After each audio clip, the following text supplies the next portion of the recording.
இந்திய தடைப்படை, விமானப்படை, கடற்படை என முப்படைகளின் கூட்டு நடவடிக்கைகளுக்கு ஆபரேஷன் சிந்தூர் என்ற பெயரில் இந்திய வான்பரப்பில் இருந்தவாறு நீண்ட தூரம் சென்று இலக்கை துல்லியமாக தாக்கும் ஏவுகணைகள் மூலம் இந்திய ராணுவம் தாக்குதல் நடத்தியது.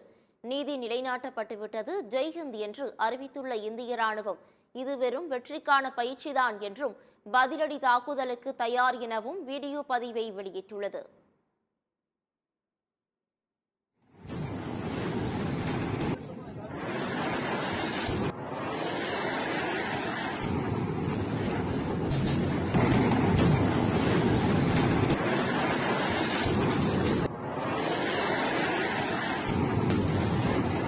பகல்காம் தாக்குதலில் கணவர்களை இழந்த பெண்களுக்காக பழி தீர்க்கவே ஆபரேஷன் சிந்தூர் என்ற பெயரில் ராணுவ நடவடிக்கை எடுக்கப்பட்டது.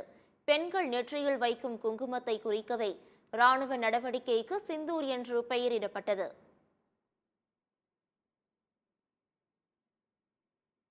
பாகிஸ்தான் ராணுவ தளங்களை குறிவைத்து தாக்குதல் நடத்தப்படவில்லை என்றும் பயங்கரவாத முகாம்களை நோக்கியே தாக்குதல் நடத்தியதாக இந்திய ராணுவம் விளக்கம் அளித்துள்ளது.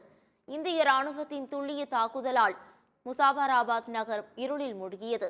பயங்கரவாதிகள் இடமாறிக்கொண்டே இருந்த நிலையில் இந்திய ராணுவம் தேடி தேடி வேட்டையாடியது. ஏவுகணை தாக்குதலில் பல இடங்கள் உருக்குலைந்தன. இந்திய ராணுவத்தின் தாக்குதலை தொடர்ந்து லாகூர், பஞ்சாப் மாகாணங்களில் அவசர நிலை பிரகடனப்படுத்தப்பட்டு லாகூர், சியால்கோட் விமான நிலையங்கள் 48 மணி நேரத்திற்கு மூடப்பட்டுள்ளது.